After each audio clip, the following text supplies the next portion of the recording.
Greetings, Fire Chargers, Darkblade here, and what if all Egyptian history was compressed down to a single year, with the very beginning minute of that year representing the Egyptian nation being established under Menes, unifying the two previously existing Egyptian kingdoms, and the present moment being represented as the final moment of that year. Well, this is what I have done. I have spread out, starting from 3150 BC all down to the 2023 AD. Note that every 61 I have used a leap year for the model because a leap year is 366 days, and 366 has more factors than 365, so it would be easier for me to work with, and also 366 is an even number, so that means that there's a clearly identifiable halfway mark. Now, in a leap year, the halfway mark is right when July 2nd begins and July 1st ends. That is the midway point of the year, and so the midway point of each of a leap year, and so the midway point of Egyptian history. As you can see, I have it beginning with Menes around 3150 BC, so the midway point, the July 2nd of Egyptian history, would be 564 BC. Everything you see, so that means all of Egyptian history that is before 564 BC is closer in time to Menes than it is to the present day. Anything after 564 BC is closer in time to the present day than it is to Menes.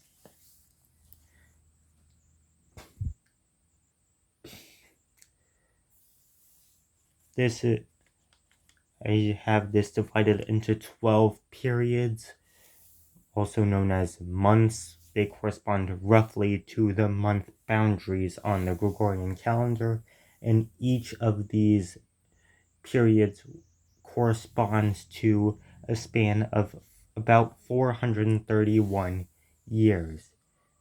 If you do the math, you'll find out that on this scale, one day is equivalent to about 14.131 years, which means a week is about 100 years. Well, technically, a week is a little less than 99 years, but we'll just give it the 100 for simplicity's sake and for rounding.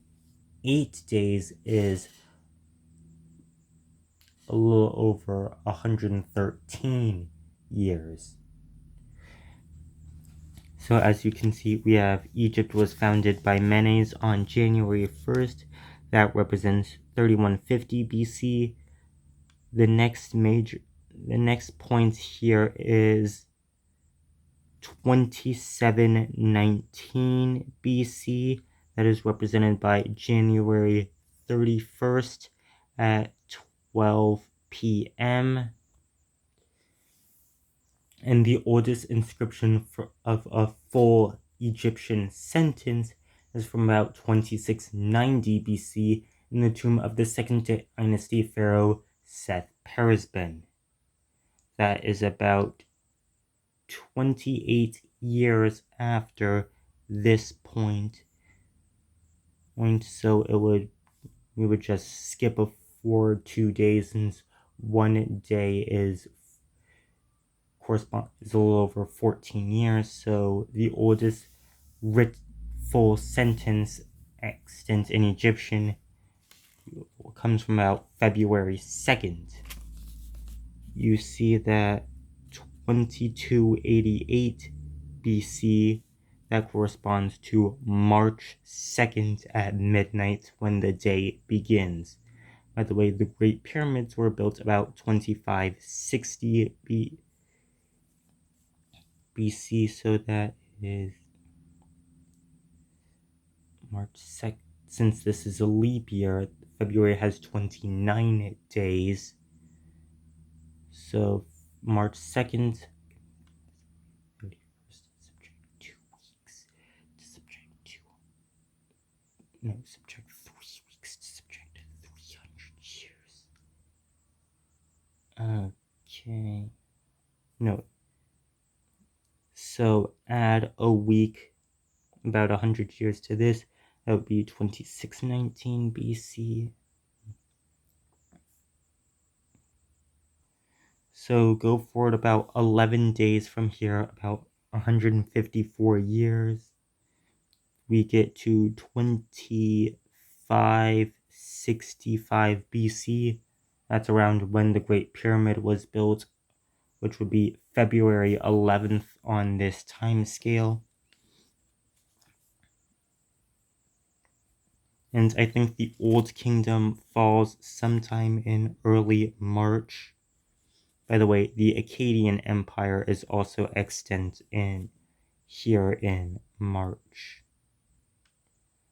I think it falls almost a little early into a month and rose with Sargon, who in this time scale would have lived around late February. Probably about February 28th or 29th. And then, or around February 28th, give or take a day. Next, let me see, about 200 years, so 2 weeks later, the Egyptian Middle Kingdom begins. After the Old Kingdom, there's this first intermediate period, and then the Middle Kingdom begins about 2080 BC or 2080 BC, which is 2 weeks later, so that would be about March 16th on this time scale. Next, 1857 BC is represented by April 1st around 12 p.m. So that go for. By the way, Hammurabi is extant around April 8th, is king in Babylon around April 8th. If you and Abraham's visit to and the biblical figure Abraham visited Egypt, that would probably have been sometime in April, according to this time scale. And he was probably born around sometime in April or maybe the very tail end of March, but I think April is more likely, and he was definitely dead by May, because remember, these months represent 431-year time spans. By the way, according to the Mayans, the world would have been created about, the world was created, the Mesopotamian long count calendar begins on what is, according to the proleptic Gregorian calendar, August 6th, 3114 BC. Now, 3114 BC is this plus about 36 years. So that's a little more than 2 days. It'll be 2 days and a couple of hours. I don't know if that's when the Mayans believed the world was created, so I should probably stop talking about stuff related to that. So this is April 1st. About 200 years later, or 2 weeks later, on April 15th, the Hyksos dynasty of Amoritic Semites would take power in northern Egypt. It was probably not an invasion. There were probably the people that became the Hyksos rulers were probably already in Egypt for quite some time, and then all of a sudden the 13th dynasty just fell out of power in the north, so these Asiatics just took control for themselves because of the power vacuum. But that didn't last much longer, as about a week later, around April 22nd, or maybe April 22nd or 23rd or 24th, so April 23rd, give or take a day, the Hyksos were removed from existence by the Theban dynasties, by King Akhmosa, the first of the 18th dynasty. That's when the new kingdom was founded.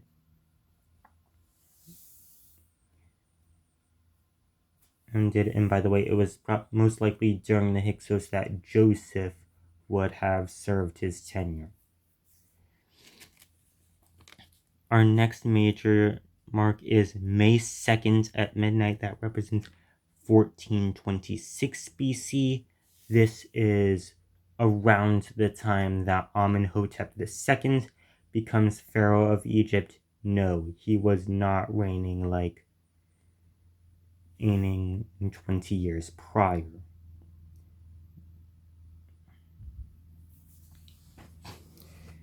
And by the way, his father, Tutmosis III, became pharaoh about 52 years prior, which is a little over 3 days in this schedule. So Tutmosis III would have become pharaoh around okay, Google, 3 days before May 2nd. April 29th falls on a Monday. So he would have become pharaoh around April 28th, plus over 20 something hours. And he became pharaoh at age 2, but the first 22 years of his reign, there was another pharaoh, this woman Hatshepsut, who later dies, and Tutmosis III becomes sole pharaoh in 1458 BC. 1426 BC. When was the Exodus? About 200. No. I'm going to do more math with the camera paused. So the Exodus would have occurred about almost 12 days later, like May 13th, plus several hours. Anyway, the next major mark on here is 995 BC, which corresponds to June 1st at noon. The new kingdom of Egypt ended, and the third intermediate period began about 6 days earlier, so that's about 84 years prior to this, around May 26th. Next is July 2nd, which is the midway point, 564 BC. Fun fact, in common years, July 2nd is the middle day. In leap years, the onset of July 2nd marks the halfway point. So this is 564 BC, about a week earlier. And by the way, in case you don't remember, in this time scale, a week is about 100 years. That is about June 25th. The Assyrians conquered Egypt. Prior to that, it had been ruled for about 80 years by the Cushites. That's about 6 days. About the 20th. So about June 20th, the Cushites conquer Egypt. June 26th, the Assyrians conquer Egypt. And now we're now in July. In about 40 years, the Persians are going to conquer Egypt. That is a little less than 3 days. It's July 4th plus a couple of hours. If someone's able to do more specific math, that would be great. Then this is August 1st at noon, representing 133 BC. About 200 years or 2 weeks ago, the Macedonians conquered Egypt. That would be August 1st. That's July 25th. Okay, Google. 7 days after July 25th. August 1st falls on a Thursday. Yes, I got that math right.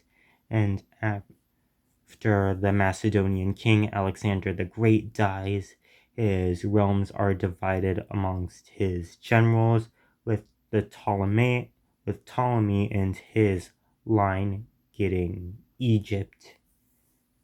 It's actually from his line that Cleopatra comes from, as well as it's during his line's rule over Egypt that the Rosetta Stone was made.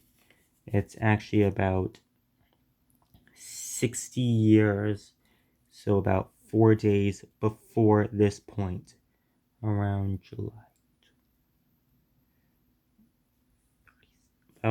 28th on this time scale. It was made like shortly after 200 BC. Cleopatra dies about a little over a week after this, so August 8th plus a few minutes or something. And that's when Egypt is conquered by the Romans. The next mark is September 1st at midnight, which represents 299 AD, almost the year 300. So Egypt is in Roman control. More specifically, it's going to be in Eastern Roman control after the Roman Empire breaks in two, but that won't happen at this point yet. Well, I guess it's kind of happened under Diocletian. I'm not actually sure about the specifics of when he reigned, but I know it was around the late 3rd or early 4th century, and around the end of the 4th century, the division of Rome is going to become permanent, and then 80 years after that, the West Roman Empire falls apart. Our next mark is October 1st at noon, which represents 730 AD. Egypt was conquered by the Arabs, the Rashidun Caliphate, about a week prior to this, about a century prior, so that would be September 24th. Our next mark is November 1st, which represents 1161 AD. And then I think the Mamluks arise like a couple of decades after this. I know they're extant the Mamluks start in the early 13th century, if I'm not mistaken.